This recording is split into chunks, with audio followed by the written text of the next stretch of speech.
Assalamualaikum warahmatullahi wabarakatuh. Waalaikumsalam. Alhamdulillah hamdan katsiran tayyiban mubarakan fi kama yuhibbu rabbuna wa yarda. Asyhadu an la ilaha illallah wahdahu la syarika lah wa asyhadu anna Muhammadan abduhu wa rasuluhu sallallahu alaihi wasallam. Wa sallallahu ala nabiyyina Muhammadin wa ala alihi wa man tabi'ahum bi ihsan ila yaumiddin. Amma ba'd. Jamaah rahimakumullah.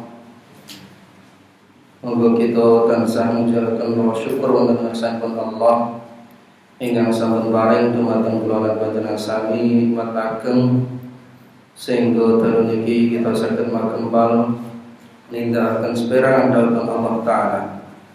Kanthi kita syukur dumateng Allah, mugi-mugi Allah nambah nikmat ingkang sampun kita tampi. Amin Allahumma amin.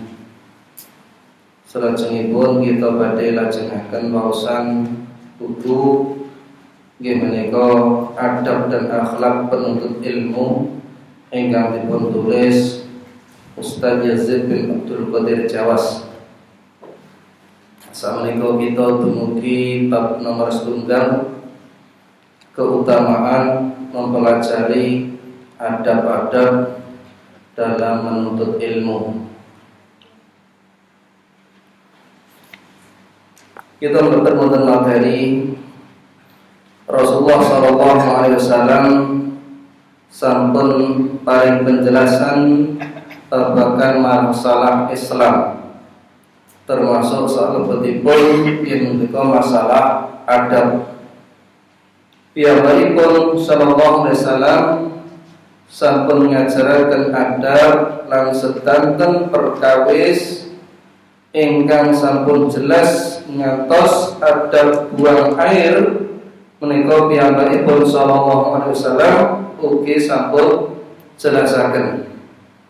Niki saged dipun bersani wonten hadis ingkang dipun sebataken Abu Dar.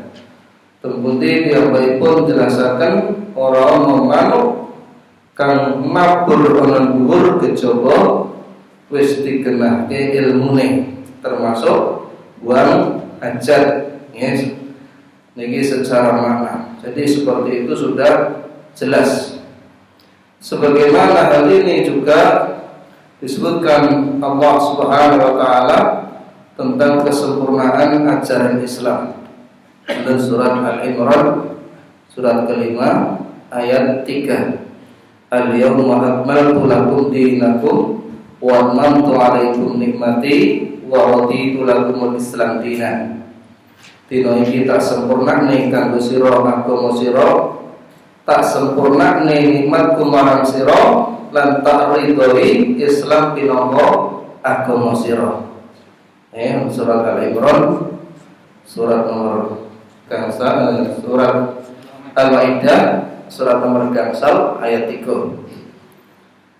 Ugi dipun sebataken wonten hadis ingkang dipun riwayataken Tabrani Sahihun Syalbani, ma baqiya syai'un yuqarribu minal jannati wa yubaidu 'anil nar illa wa qad buyyina lakum.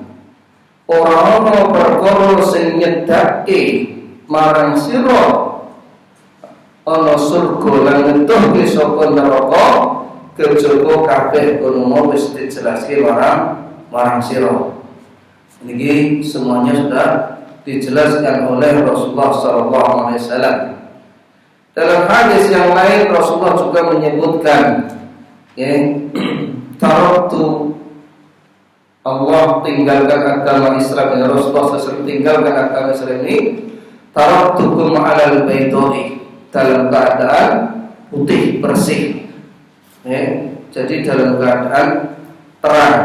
Lailuha kanahariha, malamnya ini seperti siangnya. Jadi kalau sudah malam seperti siangnya, semut yang hitam itu pun akan tampak. La yazidu anna ila halik.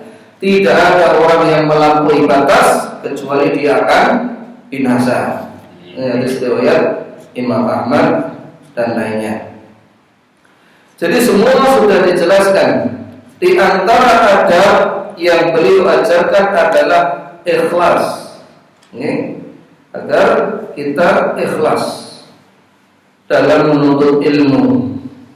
Ini perkara yang penting, di mana Allah Subhanahu wa taala telah menjelaskan perkara ikhlas ini, wa ma umiru illa liya'budullaha mukhlishina lahud-din.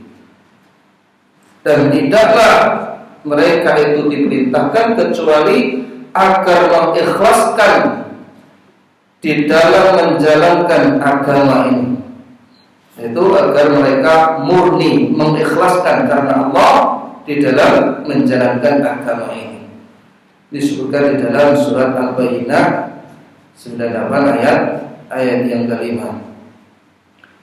Gitu pula fa'budillaha mukhlishan lahud-din, sebutkan di dalam surat Az-Zumar 39 ayat 2. Hendaknya kalian mengikhlaskan kepada Allah di dalam menjalankan agama. Ini perintah Allah. Begitu pula Rasulullah SAW juga telah mengingatkan kita, di mana agar kita mengikhlaskan di dalam menuntut ilmu, ya.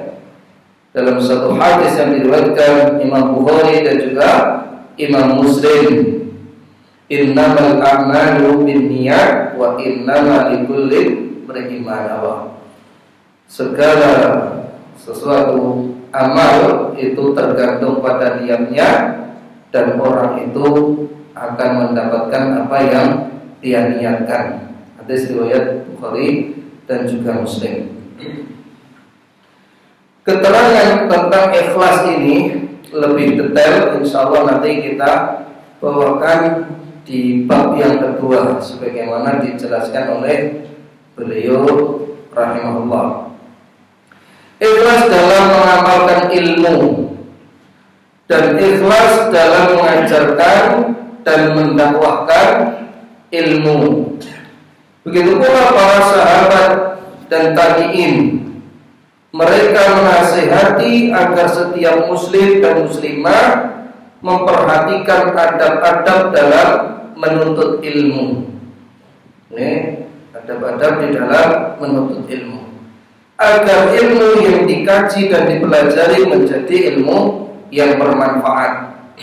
Jadi yang paling utama kita meluruskan niat, ini yang paling utama.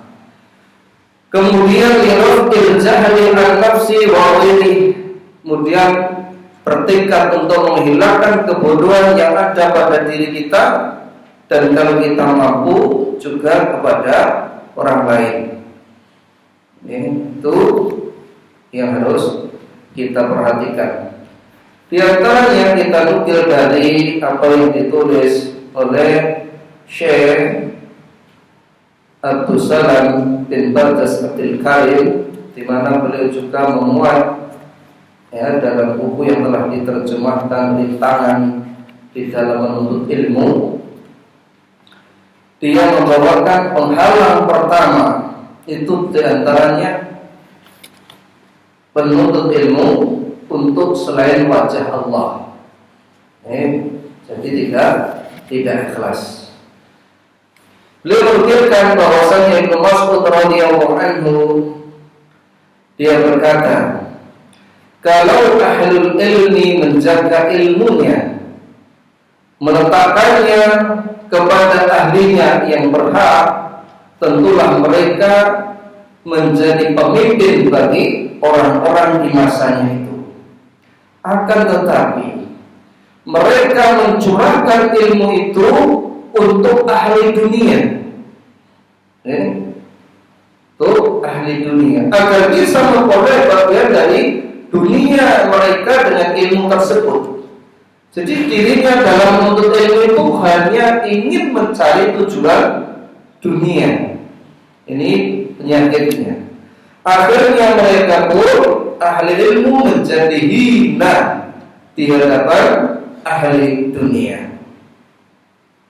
Oleh karena itu Rasulullah SAW lebih tegas lagi menjelaskan dalam hadis yang diriwayatkan Ibnu Majah, "Man kana dunya hammahu faraqallahu alaihi amrahu." Barang siapa dunia menjadi tujuannya, niscaya akan diporak-porandakan perkaranya. Wa ja'ala faqra baina ainihi, dijadikan miskin di dalam pandangannya. Walam yati dunya illa ma kutiba, dunia tidak akan datang kecuali sebatas apa yang telah ditetapkan baginya. Sebaliknya, maka akhiratun niyatuhu, seandainya barang siapa akhirat itu menjadi tujuannya, jama'allahu amrahu, Allah akan kumpulkan perkaranya, akan mudahkan masalahnya. Wa ja'ala ghina fi qalbihi, dijadikan puas di dalam hatinya, merasa cukup di dalam hatinya. Wa dunya wa hiya raqimatun, dunia ini datang dalam keadaan merendah. Ini yang harus diperhatikan. Beliau juga membawakan, sesungguhnya perkara yang berhak untuk diperhatikan seorang penuntut ilmu adalah masalah niat, memperhatikan dengan usaha perbaikan dan menjaga darinya dari berbagai kerusakan. Hal itu karena ilmu hanyalah menghasilkan sebuah keutamaan karena keberadaannya semata-mata diniatkan karena wajah Allah. Adapun apabila ilmu itu karena selainnya, maka tidak ada keutamaan padanya. Bahkan ilmu itu akan menjadi sebuah fitnah, bencana, dan akibat yang jelek. Oleh karena itu, di antara perkataan yang tersebar, kun parian walatakun pakisan, jadilah kamu seperti padi, semakin berisi semakin merunduk, semakin tawatu. Jangan seperti pakisan, dia senantiasa nyangar. Ini di antara ucapan yang tersebar. Al-Hasan Al-Basri rahimahullah, beliau berkata, barang siapa menuntut ilmu mengharap akhirat, dia akan mencapainya. Barang siapa yang menuntut ilmu mengharap dunia, maka ilmu itu adalah bagian dari dunianya. Jadi dia tidak akan mendapatkan akhirat, cuman dunia itulah yang dia kehendaki. Ibnu Umar rahimahullah juga berkata, ilmu yang pertama adalah niat, lalu mendengarkannya. Jadi kalau berangkat dari rumah itu harus meluruskan niat kita. Kemudian mendengarkannya, kemudian memahami. Jadi memahami ini penting. Bagaimana orang itu salah dalam memahami, itu salah di dalam menjabarkan ilmu tersebut.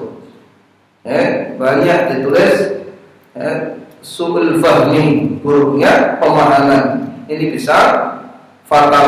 Lalu menghafal. Jadi kalau kita membuka Hilyah Thalabul Ilmi yang ditulis Syekh Bakar Abu Zaid, maka di sana di antara perintahnya yang dia sarankan itu seorang thalabul ilmi itu membuat rangkuman, umpamanya menulis tentang puasa, apa saja kaitannya, apa saja yang dia simpan. Datang ilmu lagi bertambah, dia tambahkan.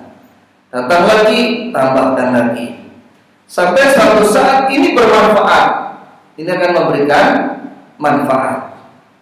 Tapi kalau tidak demikian, kita malas mencatat umpamanya, maka kita akan hilang apa yang telah kita ketahui. Bahkan kalau untuk disimpan, itu mudah untuk dipahami, dibaca, dipaham, kemudian dihafalkan. Itu sangat mudah. Jadi dihafalkan. Kemudian beramal, lalu menyebarkannya. Ini tahapan-tahapan yang disebutkan oleh Ibnul Mubarak rahimahullah. Beliau juga berkata, tidaklah ada sesuatu yang lebih utama dibandingkan menuntut ilmu. Jadi kewajiban yang sangat utama menuntut ilmu tersebut. Apabila hal itu dilakukan karena Allah, dan tidak ada sesuatu pun yang penting yang menjadikan yang paling dimurkai Allah dibandingkan menuntut ilmu karena selain Allah. Ini yang paling membahayakan, menuntut ilmu untuk tujuan-tujuan yang lain. Ini harus kita perhatikan. Kita lanjutkan paragraf yang kedua ini. Adab dan akhlak yang baik adalah bagian dari amal soleh yang dapat menambah keimanan dan memiliki bobot yang berat dalam timbangan. Jadi adab dan akhlak yang baik itu sangat berperan di dalam menentukan timbangan akhlak seseorang. Pemiliknya sangat dicintai oleh Rasulullah SAW, dan akhlak yang baik adalah satu penyebab seseorang untuk mendapat masuk surga. Allah Subhanahu wa taala memuji Rasulnya sallallahu alaihi wasallam dengan akhlaknya yang mulia. Allah Subhanahu wa taala berfirman, "Wa innaka la'ala khuluqin 'adzim." Lan sak temene sira Rasul, teman-teman duweni budi pekerti kang luhur. Dan surat Al-Qalam ayat yang keempat. Sebagaimana Hasan bertanya kepada Ummul Mukminin radhiyallahu anha tentang bagaimana akhlak Rasulullah, maka Ummul Mukminin pun menjawab, wa kana khuluquhul Qur'an. Rasulullah itu akhlaknya tidak ubahnya seperti Al-Qur'an. Ini disaksikan oleh orang-orang yang terdekat Rasulullah SAW, istrinya sendiri. Tidak tahu kalau istri kita, kalau ditanya orang bojomu kae akhlaknya piye, wong ini dia wong watos, waku, kuasar, ora sabar, entek ngamek. Tapi itu insya Allah tidak terjadi di sini. Orang-orang yang tidak mengaji pantas seperti itu. Kalau orang yang sudah mengaji, insya Allah tidak. Apakah kesaksian akhlak Rasulullah ini hanya diketahui orang-orang yang di dekat? Boten. Bahkan beberapa kali kalau kita membuka sejarah Rasulullah yang ditulis Syekh Syafiur Rahman Al-Mubarakpuri, itu ada beberapa kali dan banyak sekali orang-orang kafir itu menyaksikan akhlak Rasulullah. Seperti ketika Ka'bah niki hancur, lajeng kantun masang Hajar Aswad kisruh, hampir terjadi perang. Gunaku sing duwe hak balagi Hajar Aswad, ora kabilahku. Hampir mereka berperang, hingga salah satu di antara mereka berkata, nek ngono sing lewat kene engko sing mutuske sapa sing duwe hak ndoko waktu iki. Akhirnya Allah takdirkan Rasulullah SAW datang. Sehingga saking senangnya tiang-tiang pulau sami sanjang. Qadja al-amn, wah iki wis teko wong sing dipercaya tenan. Saking senangnya. Itu terjadi. Jadi Rasulullah itu betul-betul orang yang terpercaya. Saksian yang kedua, ketika Rasulullah berdakwah, memulai dakwahnya suruh terang-terangan, Rasulullah naik Bukit Sofa, Kemudian menyuruh kabilah-kabilah kowe percaya neta kandhake guri kundoki orang pasukan komplit karo gamane. Mereka menjawab percaya. Kowe ora tahu ngapusi. Kemudian Rasulullah pun menjawab melanjutkan bahwa dirinya adalah utusan Allah. Barulah mereka mendustakan. Mendustakan maksudnya tidak mau mengikuti. Inilah kesaksian di mana Rasulullah itu betul-betul terpercaya. Kemudian ketika Rasulullah SAW diusir dari kota Makkah, maka mereka orang-orang musyrik itu, walaupun dia berbeda pemahaman, tidak mau beriman, tapi mereka menitipkan barang-barang ini dumateng Rasulullah SAW. Sehingga ketika malam hari Rasulullah itu meling dumateng ali-ali, iki barang kae sesuk balekno, iki barang kae. Nek tiyang boten pitados, mokal nek ajeng titik, nggih napa boten? Karena dia titik itulah karena dia percaya saestu kalian Rasulullah sallallahu alaihi wasallam. Oleh karena itu Rasulullah mengembalikan barang titipan tersebut. Dan banyak lagi seperti yang diceritakan Abu Sufyan di hadapan Raja Heraklius juga mengisahkan tentang bagaimana Rasulullah SAW ini orang yang sangat terpercaya. Hal ini menunjukkan bahwasanya dakwah itu bukan hanya semata-mata tersampainya dalil kepada masyarakat, tersampainya keinginan kita, tetapi juga diiringi dengan akhlak yang mulia. Bukan hanya tercapai tauhid pokoknya tak kandangke, tapi lupa selain Rasulullah membawa pilar-pilar tauhid yang pokok, beliau melandasi dalam dakwahnya itu dengan akhlak yang sangat mulia. Ini kebanyakan para juru dai yang tidak memahami, sehingga di mana-mana banyak yang jadi masalah tersebut terkait dengan urusan pribadi. Kita lanjutkan. Rasulullah SAW juga bersabda, "Inna ma bu'ithu liutamima salihal akhlaq." Sesungguhnya aku diutus tidak lain untuk menyempurnakan akhlak yang mulia. Dados akhlak iki jatosipun sampun wonten. Para nabi, para rasul rumiyin itu sudah mengajarkan akhlak. Tetapi Rasulullah SAW menyempurnakan akhlak-akhlak yang telah ada. Menika ingkang dipun semanten Rasulullah SAW. Seperti hadis menika, hadis ingkang dipun riwayataken Imam Bukhari wonten kitab Adabul Mufrad. Disahihkan Syekh Al-Hakim, disetujui Ad-Dhahabi. Lho nopo wonten Adabul Mufrad kok jadi nopo sahih ni Al-Hakim lho. Kan nopo wis Imam Bukhari.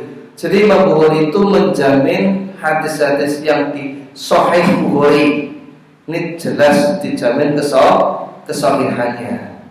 Tetapi yang di dalam kitab itu selain itu seperti ada Mufrad, beliau tidak menjamin 100%, itu maksudnya. Oleh karena itu dipisah. Oleh karena itu seperti Syekh Muhammad Nasrul Albani ada mentahqiq di dalam Adabul Mufrad. Kemudian beliau sallallahu alaihi wasallam juga bersabda, "Ma syai'un aqdaru fi mizanil mu'minina yawmal qiyamati min khuluqin hasan."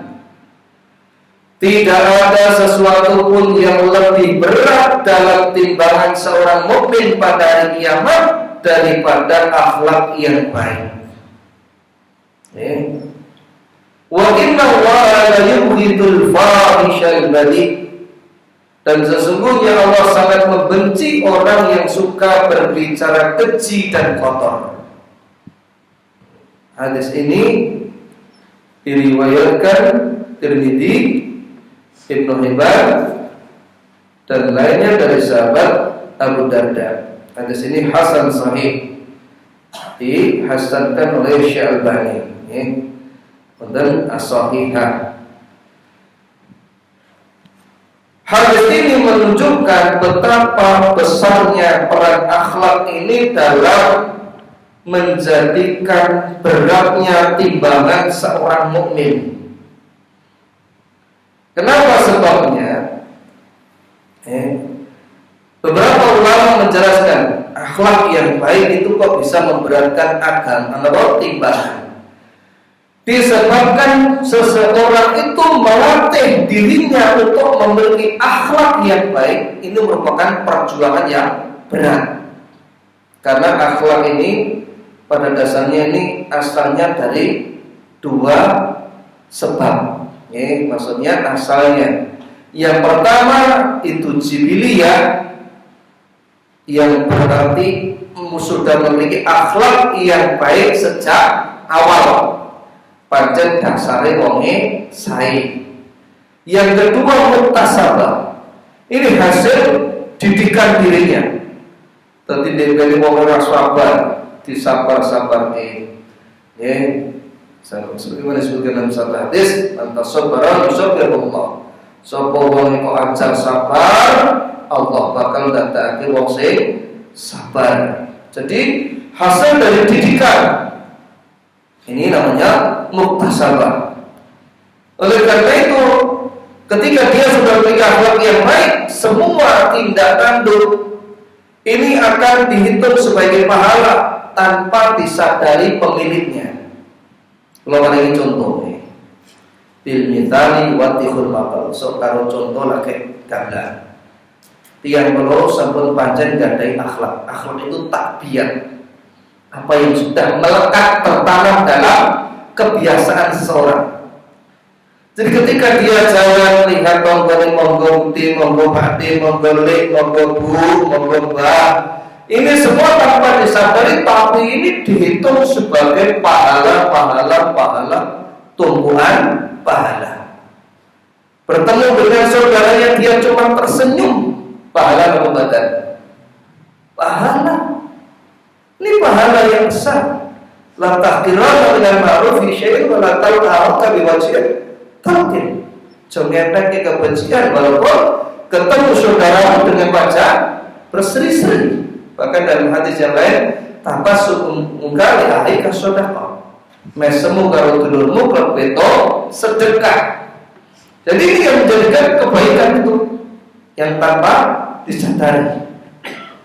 Dia mendorong saudaranya, mengangkatkan, mungkin membukakan pintu, mungkin dia juga memberi sesuatu yang mungkin dianggap tidak berharga, tetapi semua dilakukan lillahi ta'ala, ikhlas dan Allah, wajah berseri-seri, menjadikan semua ini adalah tumpuan pahala. Inilah yang menjadikan akhlak seseorang itu memberatkan timbangan nanti pada hari kiamat.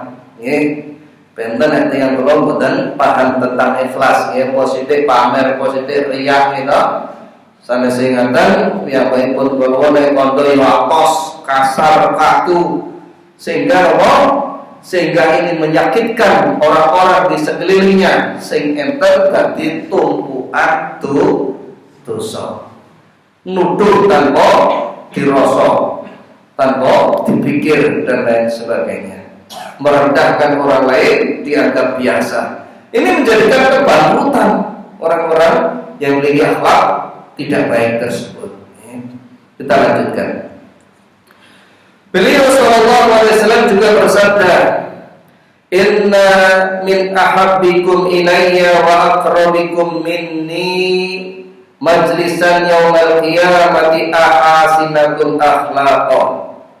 Satemene wong sing paling ingsun tresnani antaraning sira lan sing paling cedhak majlise karo ingsun besok ana dina kiamat yaiku wong sing paling becik akhlake. Hadis riwayat Tirmidzi. Jadi orang-orang yang memiliki akhlak yang mulia dia akan menempati tempat-tempat duduk yang dekat dengan Rasulullah sallallahu alaihi wasallam. Para ulama terdahulu selalu mengajarkan kepada anak-anak mereka mempelajari adab terlebih dahulu sebelum mereka menuntut ilmu. Karena yang dimaksud beliau rahimahullah itu akhlak, itu juga adab. Adab juga dimaksudkan akhlak, walaupun kemarin sudah kita jelaskan ada yang membedakan. Kalau adab itu merupakan sikap, ya. Kalau akhlak yang merupakan takbiat, sifat. Ya. Tapi ada yang menyamakan. Jadi ulama dahulu itu mengajarkan anak mereka mempelajari adab terlebih dulu sebelum mereka menuntut ilmu. Seperti diantaranya sebenarnya Ibu Imam Malik, ya, itu seperti itu. Sinau adab, seperti itu sebelum ilmu. Kemudian telah berkata Imam Sufyan Ats-Tsauri rahimahullah, wafat 161 Hijriah, beliau berkata, mereka tidak menyuruh atau mengirimkan anak-anak mereka untuk menuntut ilmu hingga mereka mempelajari adab dan beribadah selama 20 tahun. Bisa dilihat di dalam catatan kaki. Ini disebutkan di dalam Hilyah Auliya.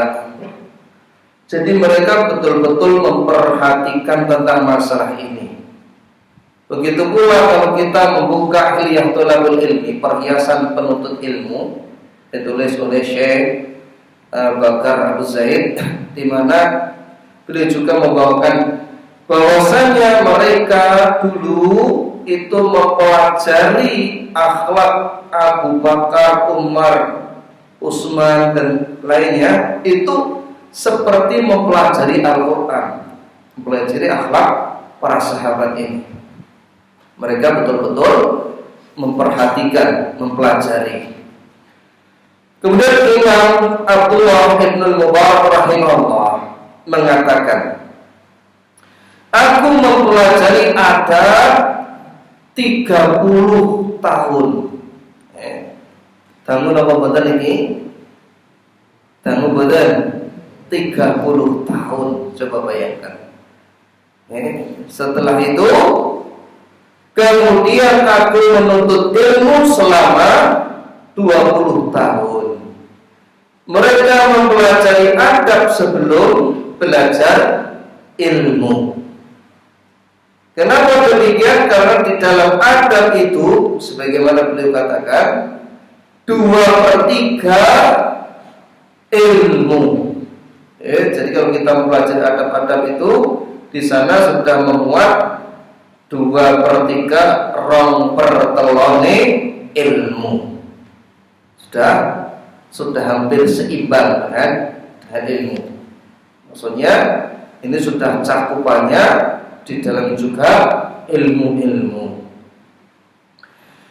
Imam Muhammad bin Sirin rahimahullah wafat tahun 110 Hijriah berkata, mereka salafus saleh mempelajari petunjuk para ulama tentang adab dan pengamalan mereka terhadap ilmu sebagaimana mereka belajar ilmu. Jadi mereka pendahulu kita, orang-orang yang soleh, mempelajari adab dan pengamalannya, ya, mereka terhadap ilmu sebagaimana mereka belajar ilmu. Jadi betul-betul memperhatikan. Dengan itu kalau kita lihat kados kitab Riyadhus Shalihin, di situ berisikan adab-adab. Ya, kalau ingin kita belajar adab silakan baca Riyadhus Shalihin. Apalagi kalau kita sudah punya syarahnya, itu Masya Allah, sangat bermanfaat sekali. Kemudian Imam Abdullah bin Mubarak rahimahullah juga berkata, telah berkata kepadaku Makhlad bin Al-Husain, wafat 909 Hijriah, 909 Hijriah, yang baik pun sanjang, kami lebih sangat membutuhkan adab daripada banyaknya hadis. Ini ungkapan bagaimana mereka betul-betul mencurahkan tenaga, waktu, pikiran semuanya dimulai dengan mempelajari adab-adab ini, pelajari akhlak-akhlak ini. Bagaimana berakhlak kepada gurunya, bagaimana berakhlak kepada anaknya, kepada ibunya, kepada bapaknya. Ini semuanya ada adabnya. Ada adabnya. Penyakit saat ini yang menimpa penuntut ilmu, terutama yang banyak di pondok-pondok, karena kita juga punya anak-anak di pondok. Mereka tentang ilmu ini banyak, tetapi nyuwun sewu babagan adab mereka masih kurang. Bukan hanya masih kurang, tapi betul-betul sangat kurang.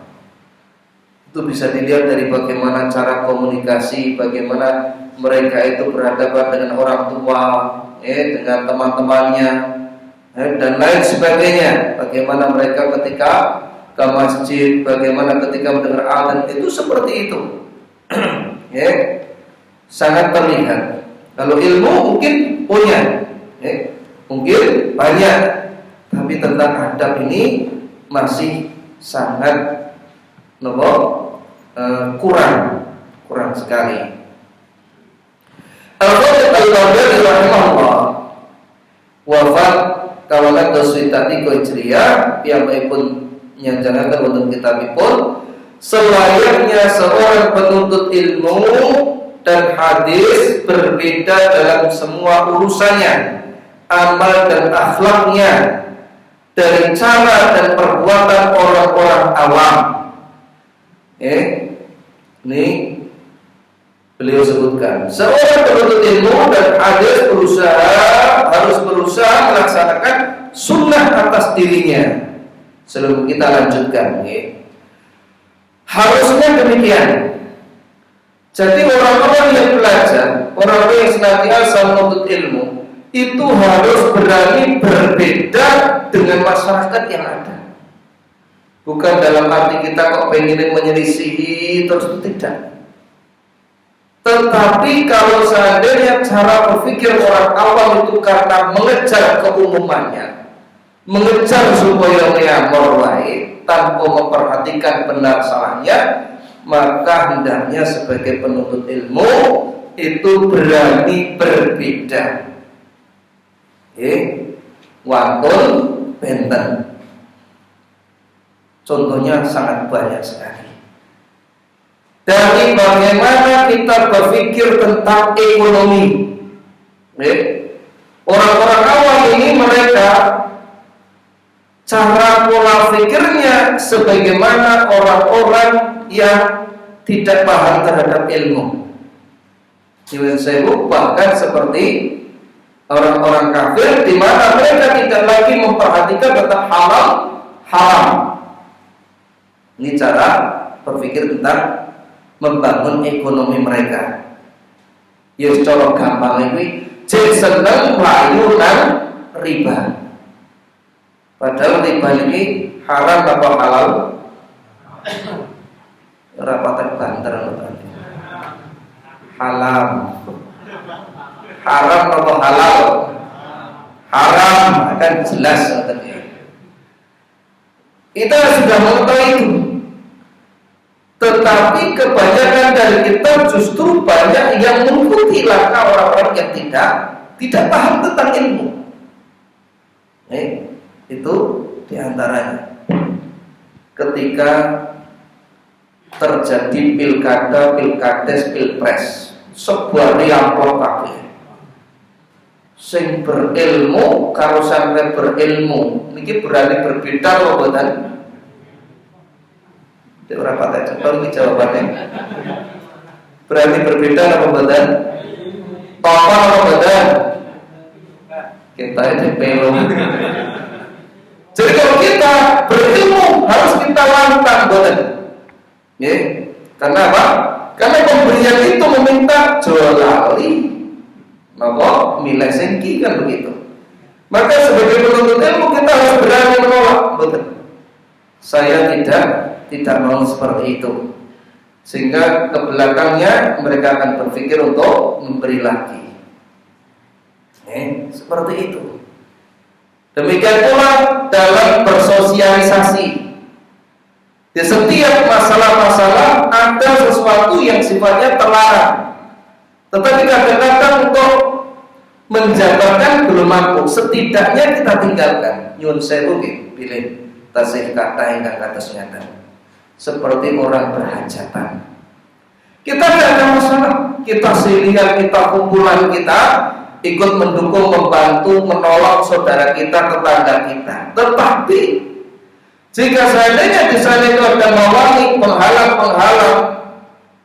jadi saya musik, apa meneh campur sarung, apa meneh, minum-minuman, maka layakkah seorang penuntut ilmu nimbrung ke tempat-tempat seperti ini? Tidak pantas. Kita harus berani untuk menahan diri kita, setidaknya seperti itu. Jadi kita harus berani berbeda. Nah, baik betul. Kita batasnya itu. Kalau segede ini. Jadi kita harus berusaha melaksanakan sunnah atas dirinya. Karena Allah Subhanahu wa taala berfirman, "Laqad kana lakum fi Rasulillahi uswatun hasanatun liman kana yarjullaha wal yawmil akhir wa dzakarallaha katsiran." Sungguh telah ada pada diri Rasulullah SAW itu suri teladan yang baik bagimu, yaitu bagi orang yang mengharapkan rahmat Allah dan kedatangan hari kiamat dan yang banyak mengingat Allah. Surat Al-Ahzab 33 ayat 21. Kalau kita lihat tafsirnya, ayat ini kata Ibnu Katsir betul-betul menunjukkan bagaimana seseorang itu harus meneladani Rasulullah, baik dalam ucapan, perbuatan dan juga sepak terjangnya. Itu harus mengikuti teladan Rasulullah SAW. Kemudian seorang penuntut ilmu itu wajib mengetahui dan mempelajari adab-adab penuntut ilmu yang harus ia kuasai. Ia harus mengikuti jejak para salafus saleh, pendahulu-pendahulu kita yang saleh dalam mencari ilmu dan beradab dengan ilmu yang telah diraih. Jadi diamalkan. Ia juga perlu mengetahui bagaimana para salaf bergadang dan meninggalkan enaknya tempat tidur demi mencari ilmu. Seperti Imam Bukhari, Masya Allah, beliau dalam satu malam itu bangun itu sampai 17 kali untuk menghafalkan hadis-hadis, tidur ser, kemudian bangun lagi diurinke sendiri, ngapal meneh baru pateni gliyem sedilo kelingan meneh sumet meneh sampai seperti itu 17 kali, bayangkan, sehingga menjadi orang yang luar biasa. Seorang penuntut ilmu wajib beradab dan berakhlak yang mulia. Ini bekal kita. Dia wajib mengamalkan ilmunya dengan menerapkan akhlak yang mulia, baik terhadap dirinya maupun kepada orang lain. Ini yang kita sampaikan. InsyaAllah akan kita lanjutkan pada pertemuan yang akan datang. Menawi wonten pertanyaan terkait materi atau yang lainnya, saya persilakan. Bisa saya jawab, saya jawab. Kalau tidak bisa ditanyakan kepada yang lain, monggo.